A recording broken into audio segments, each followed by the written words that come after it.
Good afternoon. Good afternoon. Good afternoon. Okay, I think let's start and, Yes. people can keep joining. So let me just start with a very brief introduction for all of us here. Hi, everyone. I'm Nancy, and I am from the Office of High School Programs at Ashoka University. And at the Office of High School Programs, we try to, create programs, experiences, and conversations that are relevant to all stakeholders in the high school ecosystem. So parents, students, educators, counselors, school administrators, and this educator dialogue is a part of our monthly series where we invite experts, people who are interested and passionate about education to talk about, things and ideas that matter. And today, I think for me, it's a personal pleasure really to be talking to Kiran here. I studied education in my undergrad actually.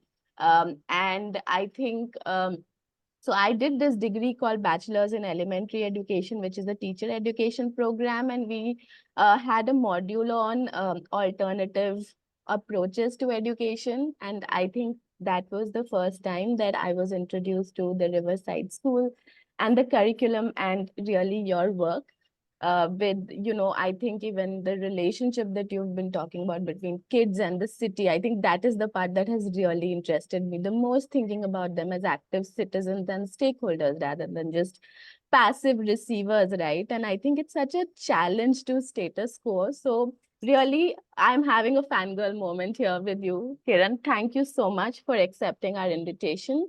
And for Kiran, I think, you can all read everything that she's done on the internet. But I think as someone who's interested in education and, thinks about students and what they stand for and the kind of human beings they will become eventually, I think Kiran has really been, a revolutionary thinker in that sense, because she's really, tried to bring out the voices of students and children to the forefront in shaping their own lives.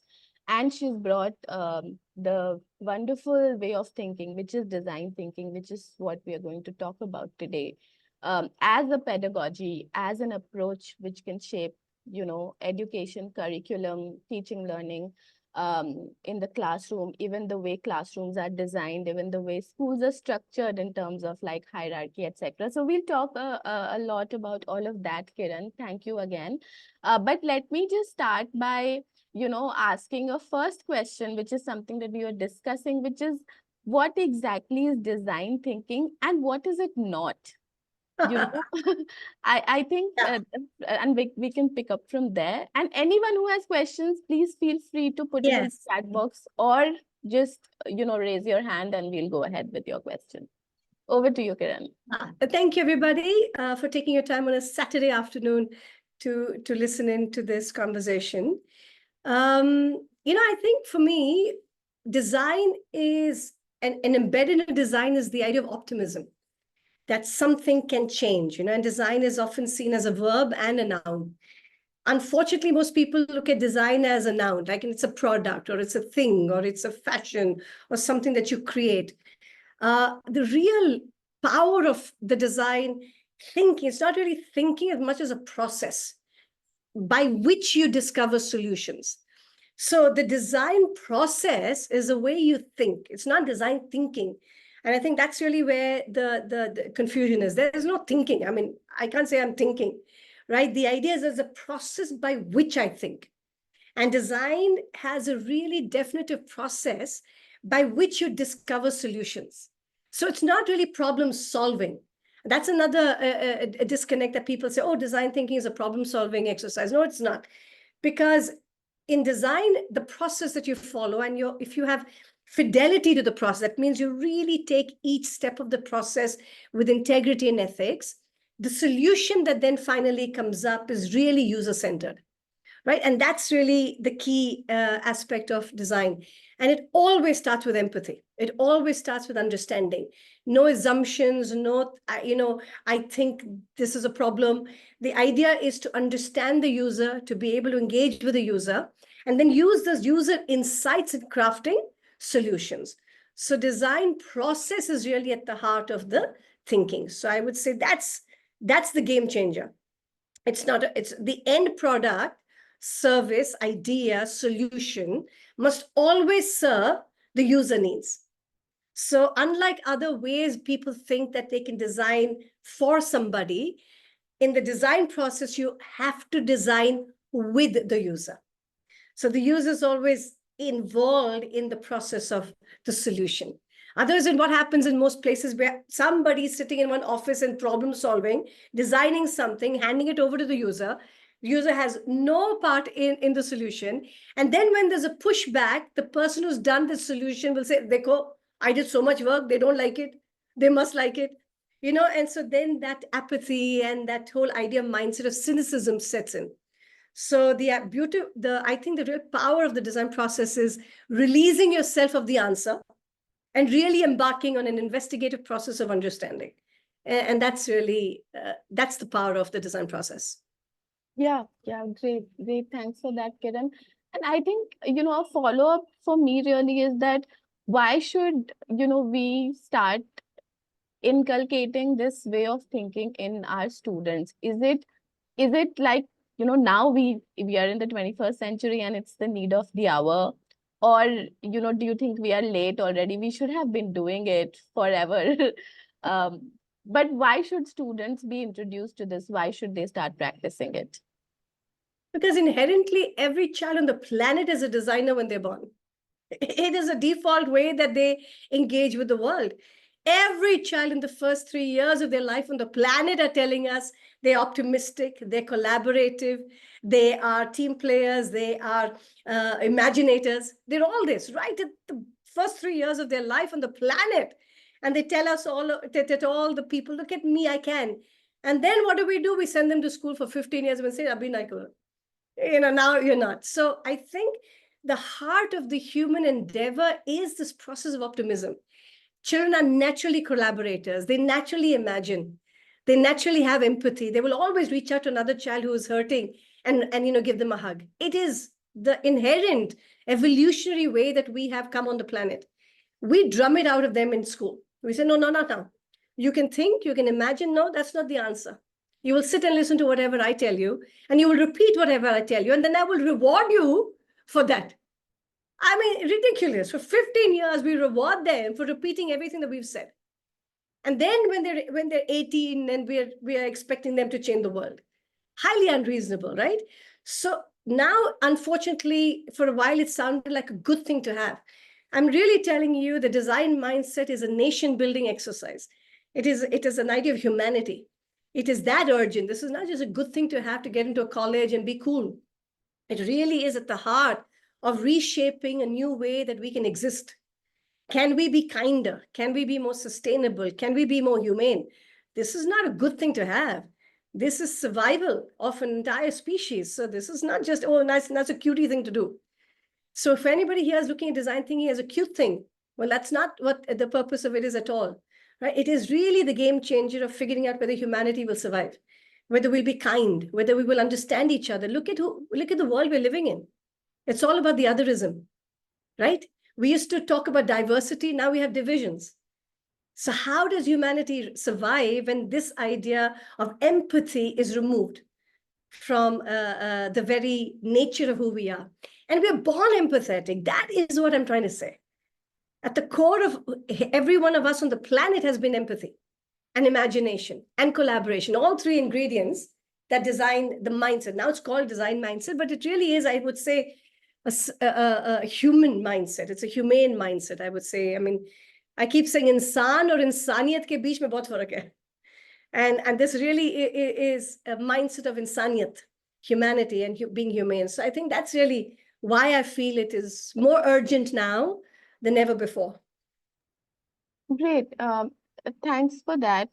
Now, I think what, I want to, turn this conversation a little bit and contextualize it, say, like in a classroom. And let's say that, we are teaching students how to write. Okay, that's a simple thing. And I mean, it's not simple. I know teach writing. Sometimes it's one of the most difficult things to do, but also a very important skill. Everyone has to learn it, right? Everyone has to write in their lives, professional or otherwise. So how will if say as an educator, if I have the designed mindset, how is my teaching journey going to look like, say, when I start, teaching a form of non-fiction writing? Say I'm teaching narrative writing. I reframe it to say it doesn't matter what you teach, right? The focus so far has been on the what will I teach, not whom am I teaching. That is where design comes in. It's not the what. The what is easy, right? The what, frankly, doesn't even need a teacher. Khan Academy is there, no. So for the what. So the what is unimportant. The what is now in ways that the AI can give you the what. It is the whom.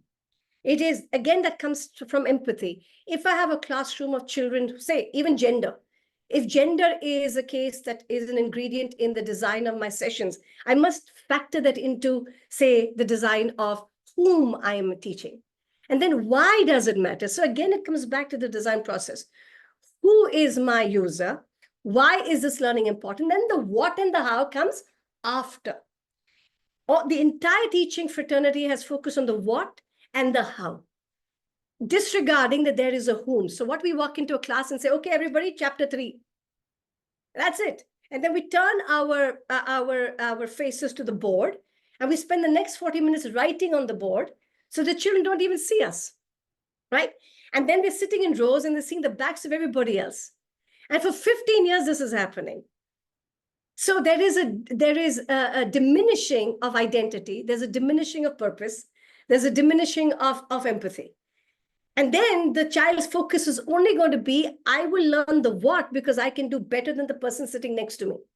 Because that's the only conversation the parent asks. Oh, you got 89%, who got 90? So the learning is not for purpose. The learning is not to develop a learning mindset. It is to do better than the person next to me.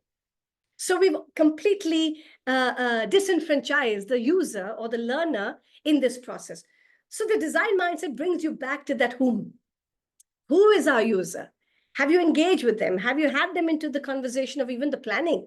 It's so exciting when you have the child into the planning. In fact, we're recently doing a series of podcasts with our students, and they're telling us the tips and tricks to learn. They tell us the challenges. They're able to tell us what kind of learning methodology helps them. And learning that is such a liberating idea for me as a teacher. I said, oh my God, I love that. I'm going to use that. So they become your allies in the process. They're not just a receiver. So it doesn't matter what you teach, right? It is the whom and the why, then will determine the what and the how, right? That's the journey that you should take. Right, great. That I love that you always respond, say, right, great. Okay, now let's go to the next one. No, I don't mean it like that, for sure. Yeah, okay, I get it. Yeah. Hey, all that is good, but tell me more. No, I was really, interested because you talked about Khan Academy, and I think that their chief learning officer was featured as, the Times list, 100 people of the year, and they were featured in that list. And I was reading about what they were saying, and I think, I want to. I'm giving you this context because we received a question from one of our audience earlier on email, and they had this question about technology and the use of technology in fostering design thinking, or in just, how can we use technology to teach design thinking to students? Ask you to keep rephrasing that to the design process. Yeah. Right. You keep saying design thinking is not going to help. The design process is what you teach. Yeah. So you're saying, can technology be used to teach the design process? Anything can be used to teach the design process, right? I mean, I don't think that a technology can be used to teach anything, especially AI, if you're referencing AI. So again, telling somebody and showing somebody are very different ways in which we learn, right? And telling somebody has limited sort of efficacy as much as showing. And the design process really works a lot on show, not tell. One of the key ingredients of the design process is show, not tell. Because in telling, what you're opening up as a Pandora's box of assumptions and presumptions.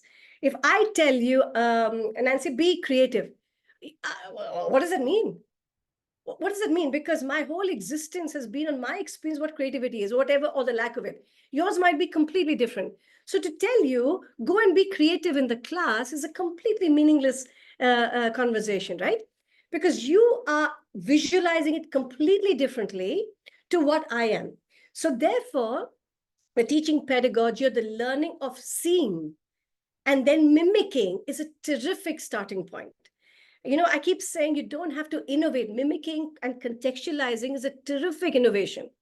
So the idea to first mimic, first you just mimic. Like I remember when I was learning cooking for the very first time when I became a mother, I was super excited to cook. I didn't know the ABC of it and I got tarla dalal. Okay, I don't know how many of you know the tarla dalal. It was a game changer. So tarla dalal recipes was so exciting for me because I could just mimic it. Once I got a little bit more confident, I could then start innovating with it. I could replace an ingredient with another. I could then add a little bit more based on that taste. I could figure out what my son wanted and I could engineer it. That is when the innovation starts. But I had to first do it and see it, right? Today, we are so fortunate to have the visuals just at the click of your finger. You have access to the world's repository of visuals and of storytelling and of examples. That must be harnessed as an idea.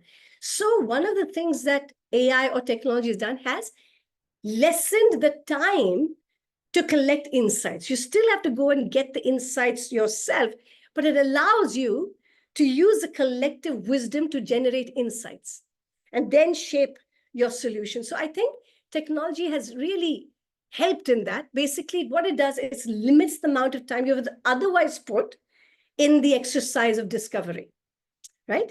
Having said that, it doesn't eliminate the requirement for you to go and have the first-hand empathy.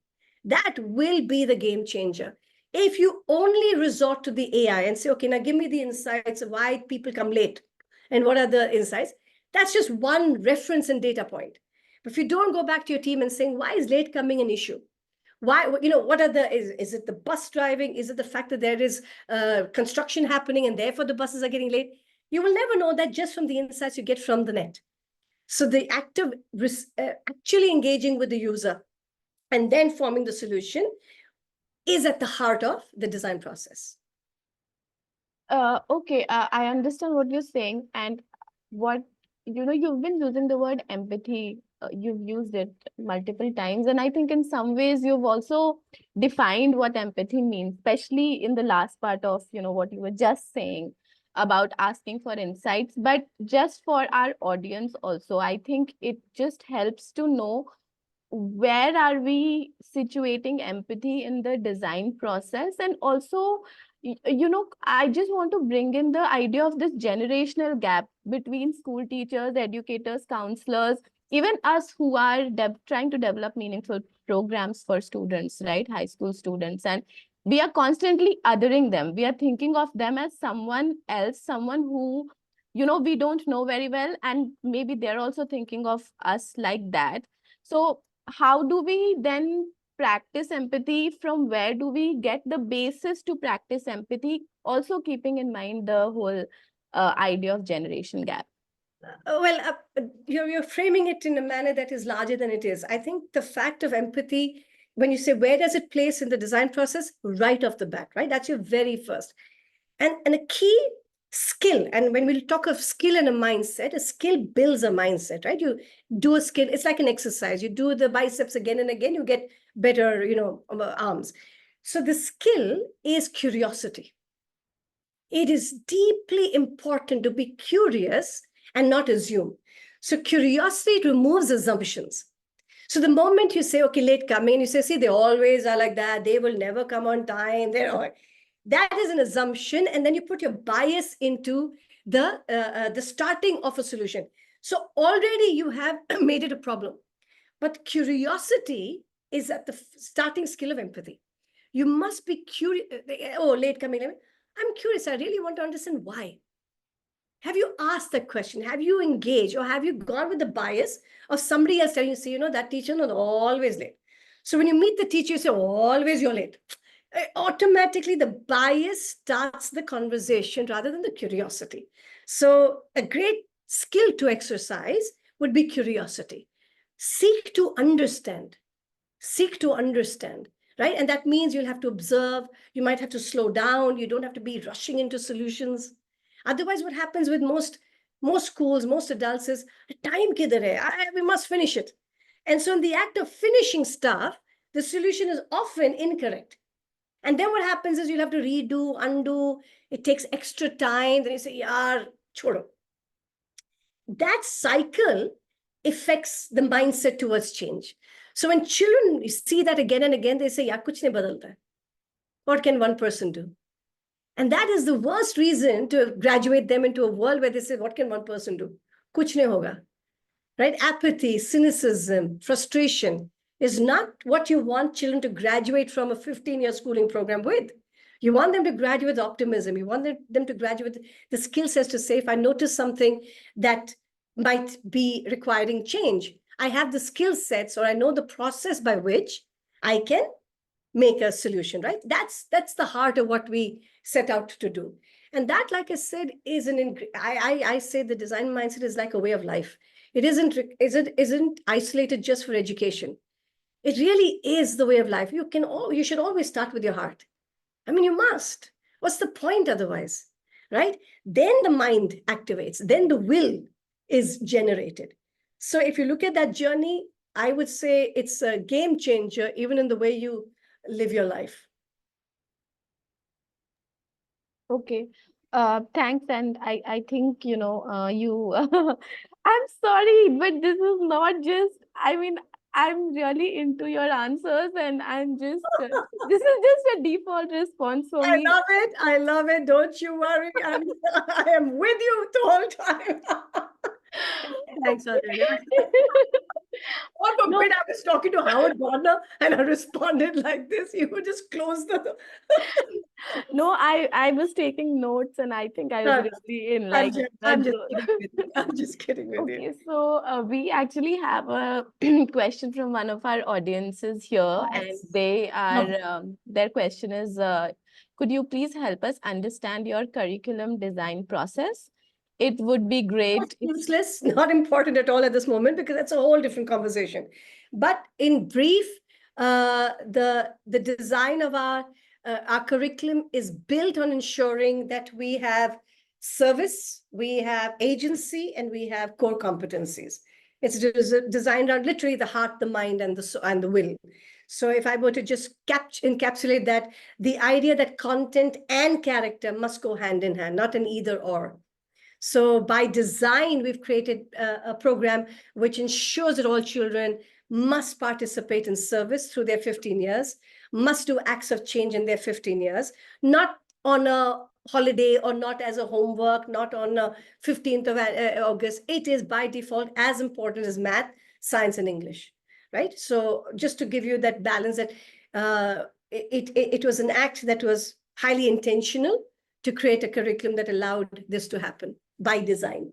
I keep using that because that's really at the heart of intention. Okay. I think yeah, Arushi. Yeah, I had a question, a follow-up question, if I may. Yeah. So, I have been understanding the design process that we have been talking about, and also how policies or curriculum frameworks are now asking schools and the stakeholders to actually use this process into teaching pedagogies, right? In classroom practices. Incorrect. No. They're not using it as a way to refine or define pedagogy. They're saying design thinking as a standalone idea should be involved in the NEP.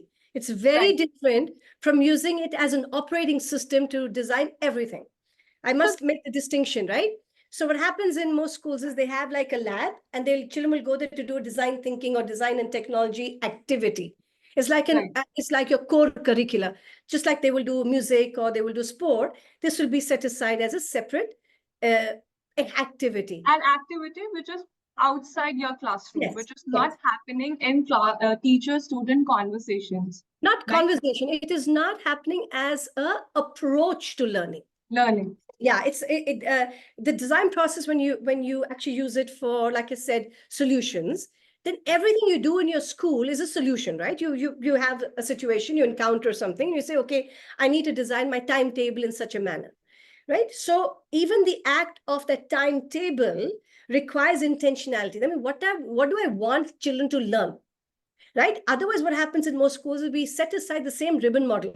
We say, okay, every day math, every day SEC, we just follow the same thing without questioning.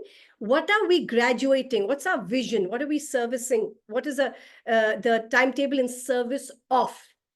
That question requires a design process. One that. Then, how will I deliver on the promise? That requires a design process. Right? So in each aspect, it's not a standalone idea or a lab or a robotic or a makerspace. It is the default, like I would say, operating system on which everything resides.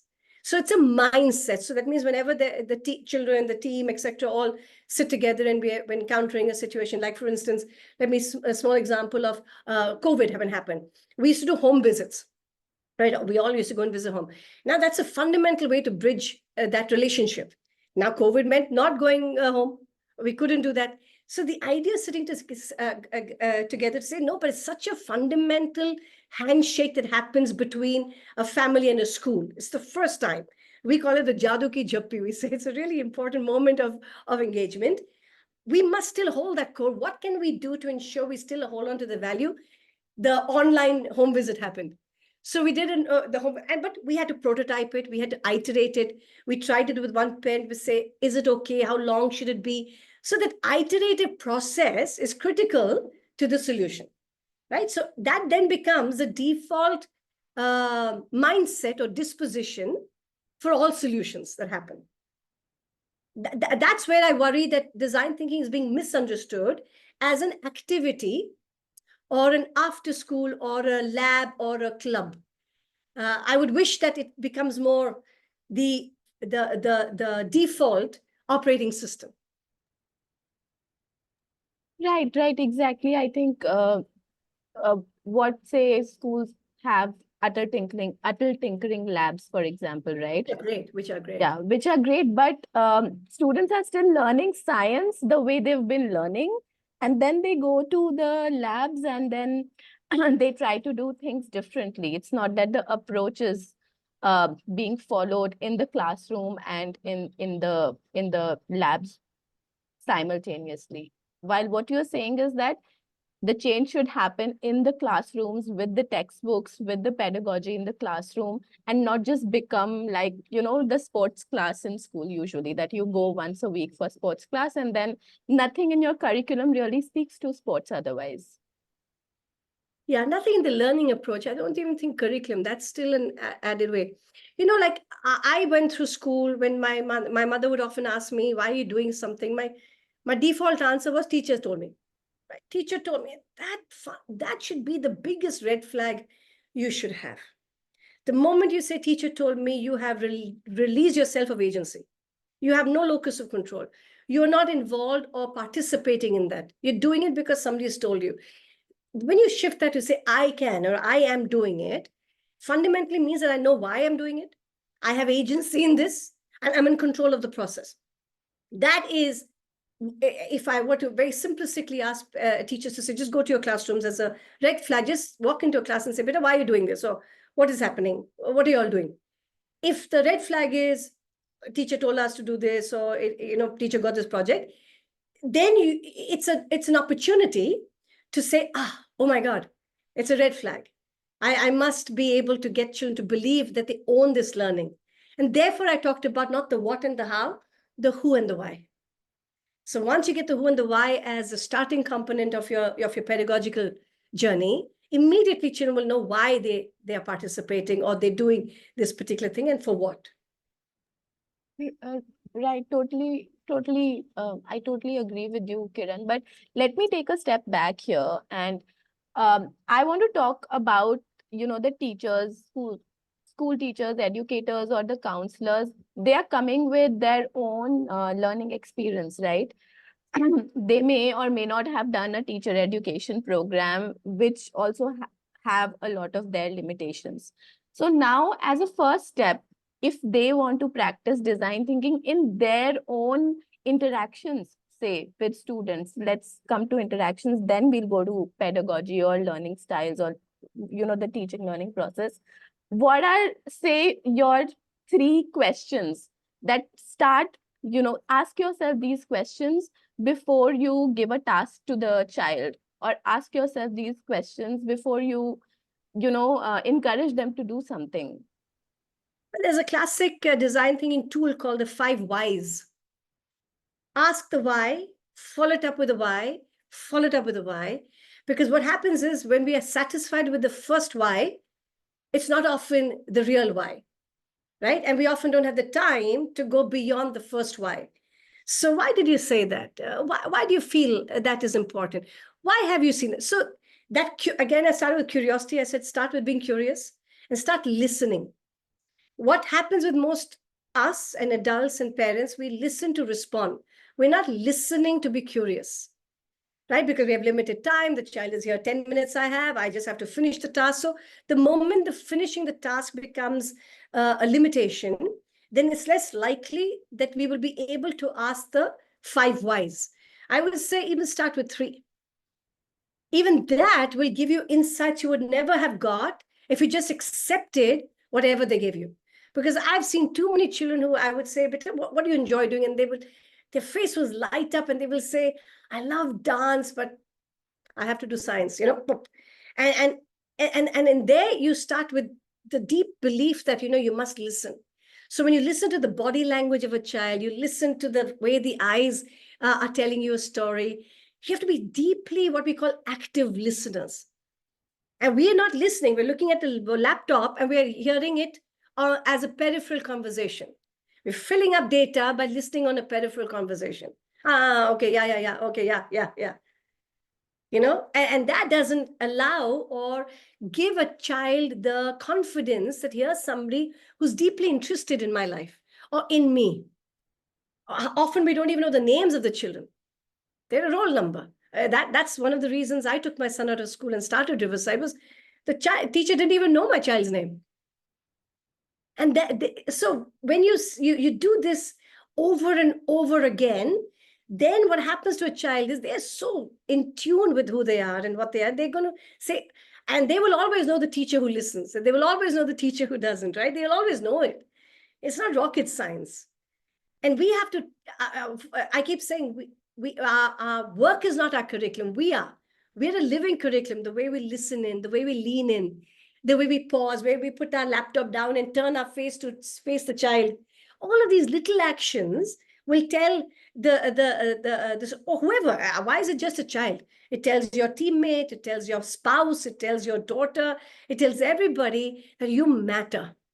And this time is yours, right? And that little thing, if you try it out, you'll just see a world of a difference in the way that relationship will get built. It'll be built out of trust. It'll be built out of respect. It'll be built out of a genuine, give and takes. And that I have seen is remarkable. I keep telling, forget just teacher, tell all. I keep saying that, now everything can happen online. But this interaction can only happen with each other. And that should be the heart of the curriculum in most schools now. Yes. Really, our Khan Academy, ChatGPT, all the things are giving you an opportunity to release yourself of thinking that you are the deliverer of content. It's been a great journey, just learning, when children keep saying, you're staying interested in me. You don't walk out of the class and go to a staff room and close the door on me. You stay in the corridor. You linger. You walk with me. Game changer. Game changer, right? So these are little things that they've taught us over the years about what that relationship is built on. Yeah, we have how much time now? We have about 20 more minutes. Okay. Yeah. Questions? Questions. I think one question is, could you please share some anecdotes as how to bring this I can mindset in the classroom? First, you should. I keep saying, children might not always listen to you, but they will always imitate you. So if you are imitating I can, they will pick it up. I keep saying you cannot have children being interested if you're not interesting. So if you walk in and you have energy and have agency and you smile, that's also a first starting point. I feel that it's such a contagious spirit that you bring in. Of course, everything comes from there by releasing control. You have to walk in and release control. And that's difficult for a lot of people to say, I have to finish this topic. So the topic takes precedence over relationships, but try it one day. Try it by walking and say, Chal, what do we want to do today? And use the word we, not you and me. Now, use the words also inspire the fact that we are together on this conversation. So what should we do today? What would we like to do? How about this? I'm listening, put them in a circle, just listen. And from there, you'll get one little nugget that says, nature matters or, whatever. And from that, you say, oh, let's do this. Let's, us, we. This conversation is often useful to build this sense that we're in this together. And kids love that. They think this is a big, big deal. And when you tell them, so we'll not tell anybody, this will be our secret. Oh, yes, it's too good. I mean, there are just so many ways. Of course, with the older kids, I've noticed that just inviting them and saying, I'm struggling. Oh, it's fabulous.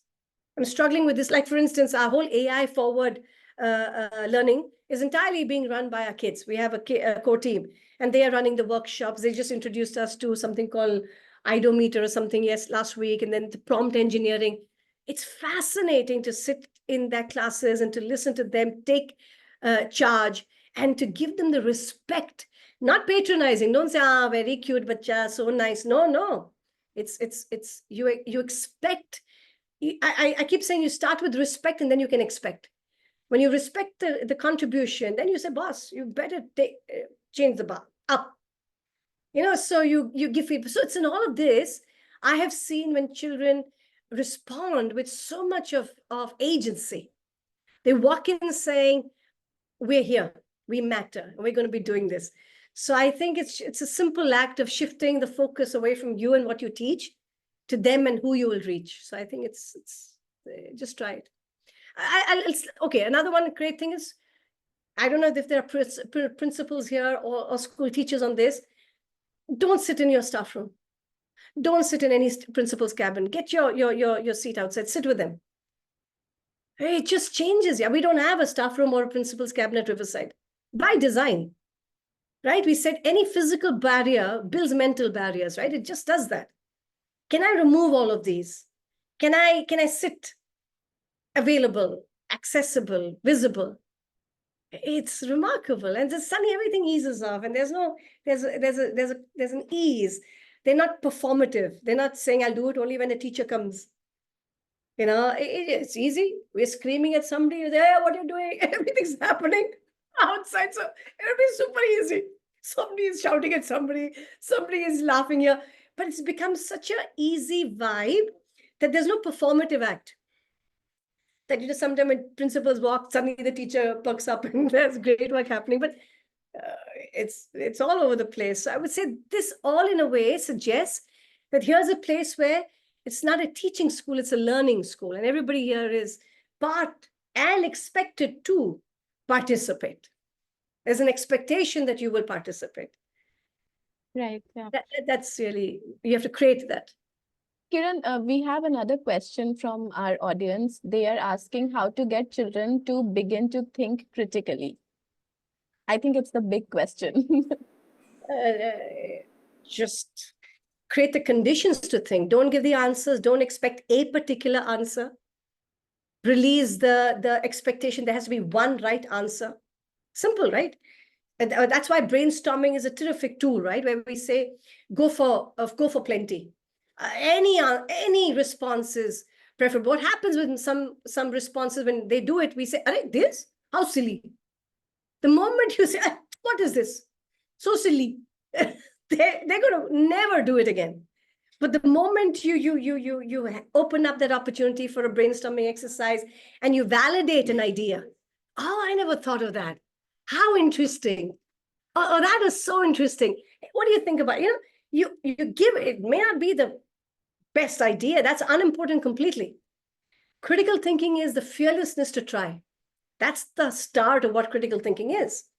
It is not to be safe, right? And I can only be fearless if the conditions are created for me to be fearless.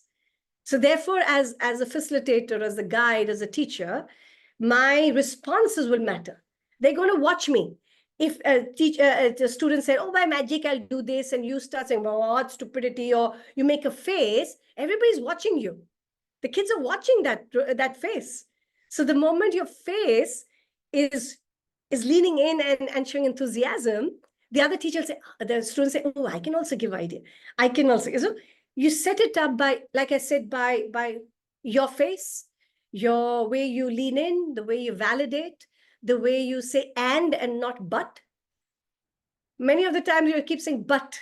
No, you can't use the word but. Oh, that's great. And, right? But the moment you say but, you've already cut the corner. So there's another great design tool is use and not but.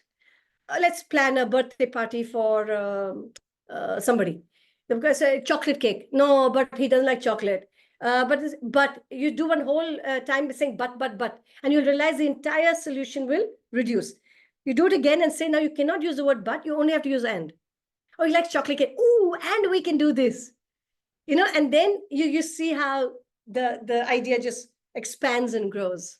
And then you find that expanded idea is, okay, what can we actually do in this time?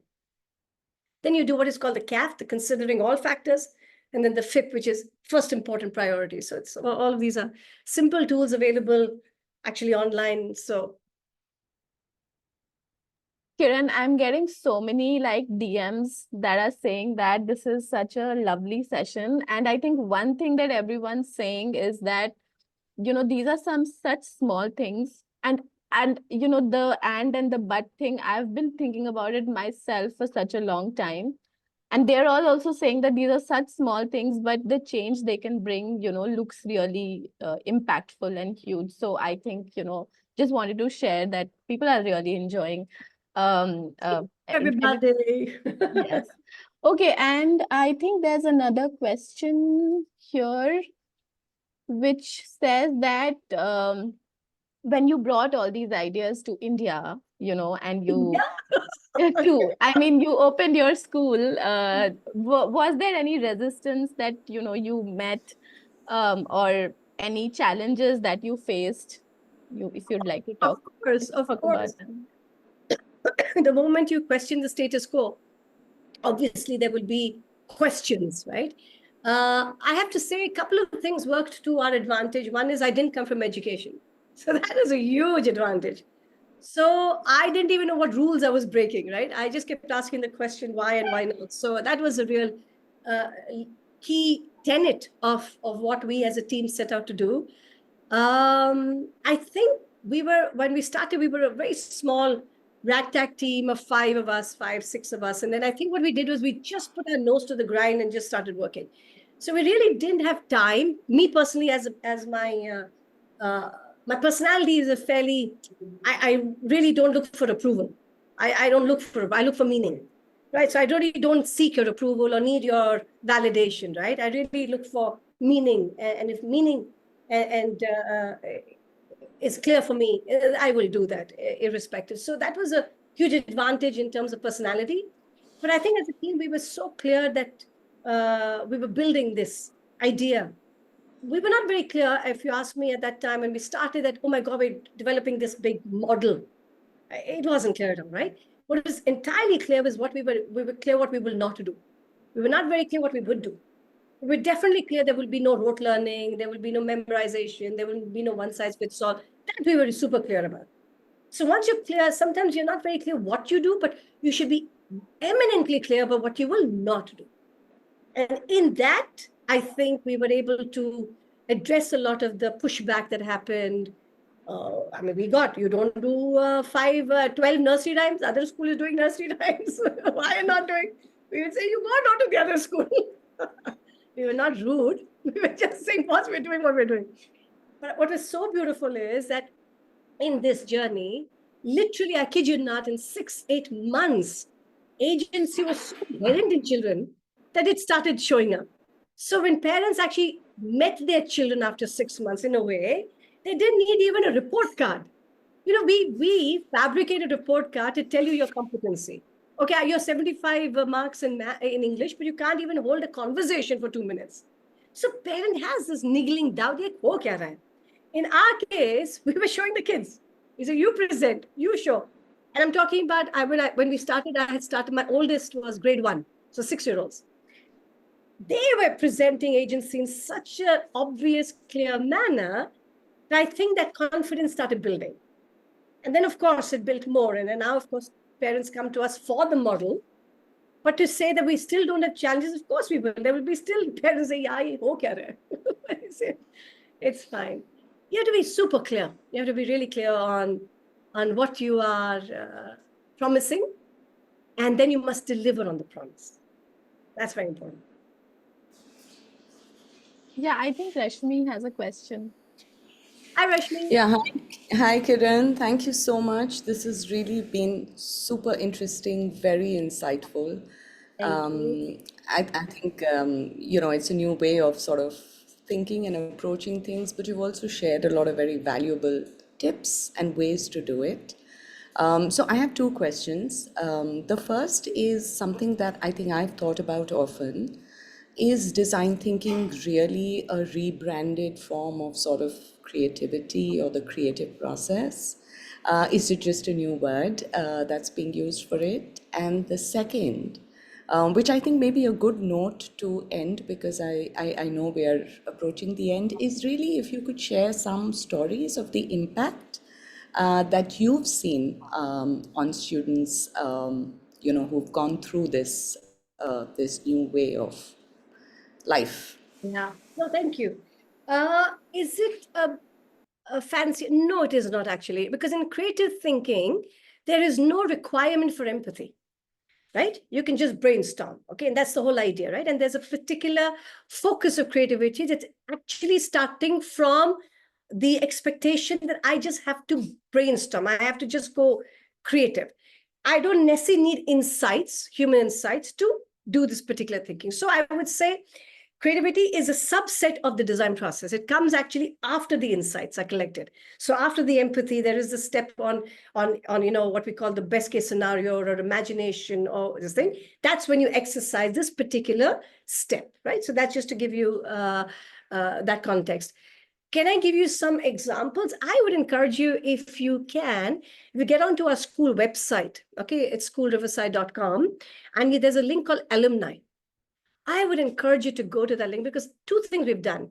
We started tracking our kids when they left. We said, chalo, we sab badhiya is really working in life, right? We had to kind of make that. So we started getting them to write back to us, to be in touch with us. And we've done this now for 11 years. With alumni, I've gone and said, have we served you well? Are you in the world really using this and seeing the shift? Rashmi, it was remarkable, the stuff that they've told us. Couple of things that are which may seem simple but are so telling. There was one boy who went to a very, very premier engineering college, right?